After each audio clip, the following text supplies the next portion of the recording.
What's up, good people? Mark Holmes here, and as always, I want to say thank you all for watching, commenting, subscribing, and being part of Jobu's Cooking and Tailgating, as well as Jobu's Day Job, and of course, Jobu's Sports Report.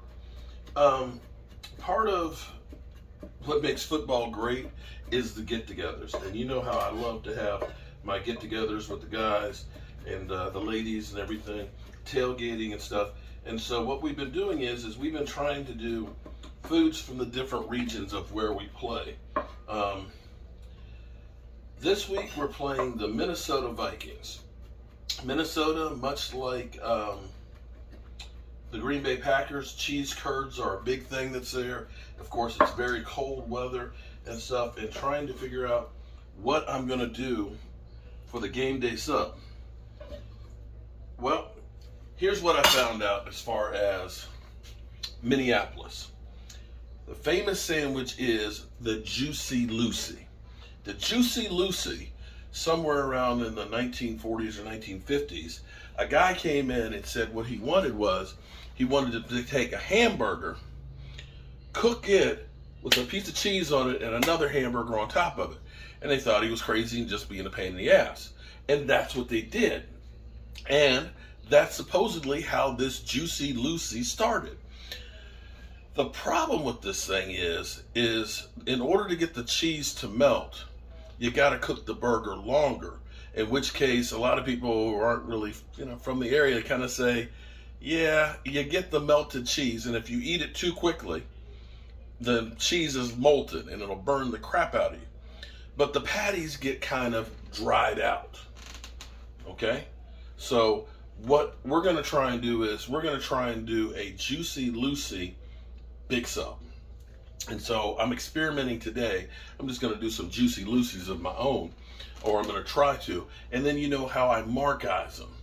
I'm going to have some bacon on there. We're going to have some grilled onions and grilled jalapenos to go with it. So that way we get that extra juice and stuff from the caramelized onions and things. When they go on the bread, that soaks in some because you like that bread to soak up that flavor and stuff.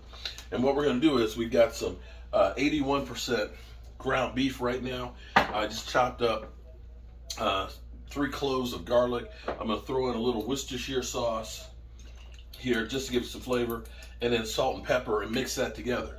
And what we're going to do is we're going to take some wrap sheets like this, as opposed to Ian Rappaport. I'm not doing Ian Rappaport. And we're going to take a ball of the meat, and I'm actually going to use this nice cast iron pot that I have here because it's flat and it's heavy, and I'm going to try and mash it down to about 1/4 inch thick. And then I have hunks. Look at this. Look at that. Pepper jack cheese. Now they use American cheese, but I'm kind of a little bit different. But I'm going to use a hunk of that along with some cheddar. Ooh boy. And we're going to put those in between, and then we're going to try and cook it outside on our grill. Now, it's kind of cold out, and the sun goes down early, so it's going to be a little bit dark out there. But we'll go out there in about an hour and cook the bacon, cook the onions and stuff, and then we're going to cook the hamburger. Now the thing that's key on this, and this is where it gets to be difficult, because you need a burger because it's raw meat. A burger will, of course, get you sick, and you don't want to have it rare. And you need it hot enough. I like my garlic salt. You need it hot enough that it's going to melt the cheese. But when you do that, it's going to kind of dry out the burger, and the burger itself is going to be kind of, so it's going to be a delicate dance to make sure that you get it there to that 160 degrees and melt the cheese. And the other key thing is going to be is don't eat it immediately off the grill. I think what we need to do is actually let it rest, so that way the cheese and the heat in there will melt and finish cooking it before you eat it. All right, so that's what we're going to do. So right now, I've got my ground beef, got my salt and my pepper in there, got a little garlic and Worcestershire sauce. That'll give it a good flavor. And then we're going to take like I said, this is experimenting. This is Jobu's experiment.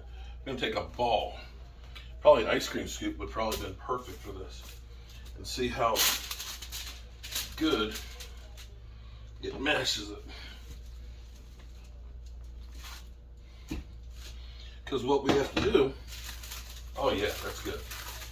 See, what we'll have to do is we'll take this, actually it might be even a little too thin. We'll take this and we'll put the cheese in the middle of it, and then put another piece on top of it, and close it up with the cheese in the middle. So you don't want it to be too thick. You make it too thick, it'll take forever to cook, and it will be burned up on the outside. And again, I'm just trying to reconstruct this the way that I think it'll work the best. So that right there is one burger. Looks like I got a long ways to go. So let me smash these up and get this stacked up, and then I'll bring you guys back for the assembly of this, and then the cooking.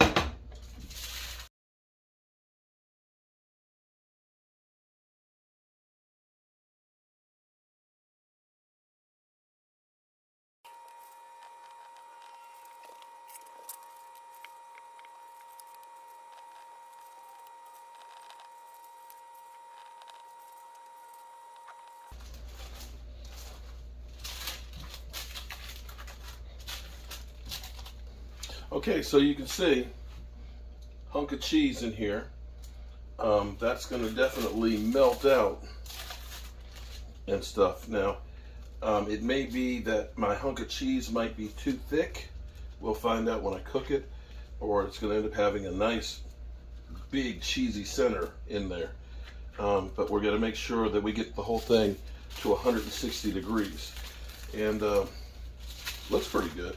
And I think with the putting in the jalapeno peppers and the caramelized onions up underneath of it, and the bacon will really, I think, set this thing off. So the next thing for me to do is slice some onions and jalapeno peppers and stuff, and then get ready.